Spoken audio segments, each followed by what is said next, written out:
Alléluia, alléluia. Il faut que le Fils de l'homme soit élevé, afin qu'en lui tout croyant ait la vie éternelle. Alléluia. Le Seigneur soit avec vous. Évangile de Jésus-Christ selon saint Jean. En ce temps-là, Jésus disait à Nicodème: il vous faut naître d'en haut. Le vent souffle où il veut. Tu entends sa voix, mais tu ne sais ni d'où il vient, ni où il va. Il en est ainsi pour qui est né du souffle de l'Esprit. Nicodème reprit: comment cela peut-il se faire? Jésus lui répondit: tu es un maître qui enseigne Israël, et tu ne connais pas ces choses-là? Amen, amen, je te le dis, nous parlons de ce que nous savons. Nous témoignons de ce que nous avons vu, et vous ne recevez pas notre témoignage. Si vous ne croyez pas lorsque je vous parle des choses de la terre, comment croiriez-vous quand je vous parlerai des choses du ciel? Car nul n'est monté au ciel, sinon celui qui est descendu du ciel, le Fils de l'homme.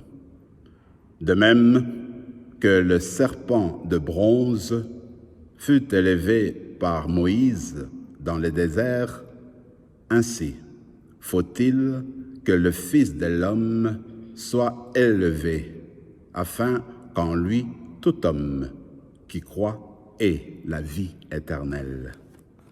Acclamons la parole du Seigneur.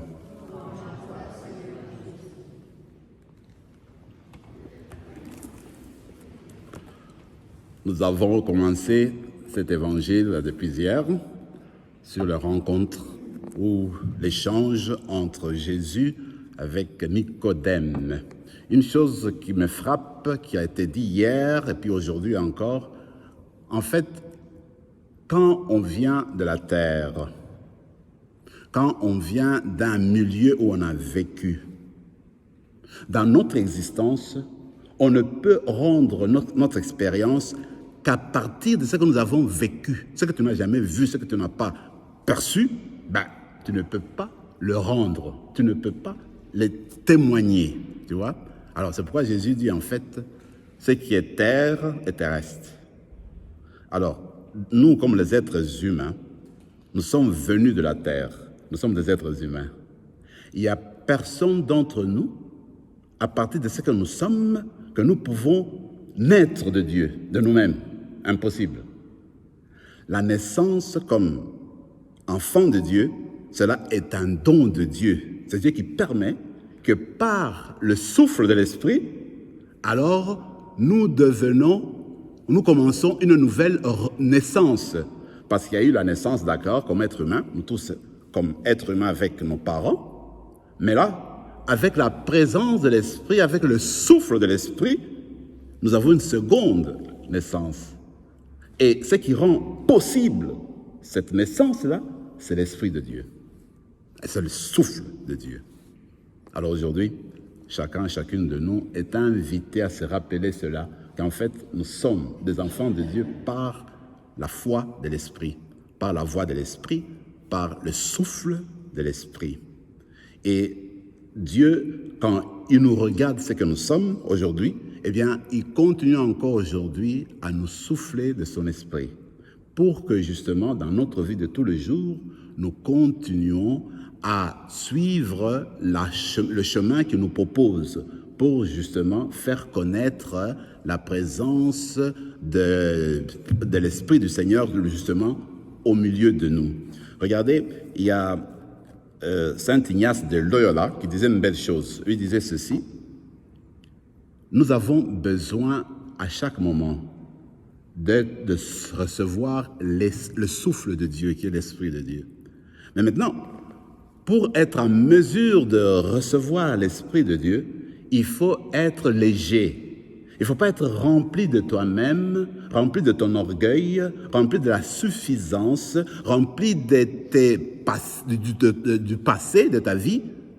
Mais il faudrait te dégager, tu deviens léger. À ce moment-là, quand l'Esprit de Dieu souffle, alors tu peux être élevé, tu peux être porté, changé, parce que tu t'es vidé un peu chaque jour, voyez-vous. Alors c'est ce qu'on va essayer de faire, vous et moi, que dans notre vie, nous allons essayer de faire sortir ce qui est lourdeur en nous. C'est qui nous fait conduire à des peurs, à des questionnements, à des choses qui nous empêchent d'aller vers le Seigneur. On va demander d'être vidé de cela. Alors, une fois vidé de cela, alors on va se tourner vers le ressuscité pour qu'il nous remplisse de son esprit, que son souffle puisse descendre en nous, venir sur nous, et qu'il nous emporte avec le mouvement qui est justement comme le vent. À ce moment-là, le vent va nous porter continuellement vers le Seigneur. Alors c'est la grâce qu'on va demander aujourd'hui. Très rapidement, je disais que c'était la fête aussi de Sainte Thérèse, Catherine de Sienne. Eh bien, elle est morte, c'était dans le 4e siècle, 14e siècle, je veux dire. Imaginez-vous qu'elle était était dans une famille de 24 enfants. Elle, c'est la 25e, voyez-vous. Alors elle, là, depuis son enfance, elle avait commencé déjà à parler et sentait en elle le souffle de Dieu. Tout le temps, elle était en communication avec Dieu. Très jeune, elle a commencé à prier tout le temps. Vers l'âge de 15 ans, elle a commencé à aller dans l'esprit, dans le groupe de dominicains, pour commencer justement à suivre la voie de Dieu. Bref, dans sa vie, ce qu'elle a fait, eh bien, c'était toujours la réconciliation avec des personnes. Elle a été une personne formidable, spéciale, parce que le Seigneur lui a donné un don spécial dans le sens qu'elle s'occupait des pauvres, des gens simples qu'il a essayé de mettre ensemble. En même temps, Dieu lui donnait la force de parler aux grands de la terre pour justement arriver à les réconcilier venant de différentes villes, de différents endroits. Il les met ensemble. Ça, c'est, on dit, la grâce de Dieu. Il avait l'Esprit du Seigneur qui le conduisait à conduire l'unité. Il a fait la même chose dans l'Église, conduire les gens à l'unité. Parce que le ressuscité a désiré que son Église reste toujours une Église unie. Alors, on va continuer notre prière dans ce sens-là. Continuons toujours à demander pour recevoir l'Esprit du Seigneur, déjà à partir de maintenant, que le souffle qu'on a reçu depuis notre baptême continue à demeurer en nous, à devenir fort en nous, et pour que ce que nous faisons tous les jours, ce que nous disons tous les jours, que ce soit toujours l'inspiration de l'Esprit que nous recevons tous les jours. Amen.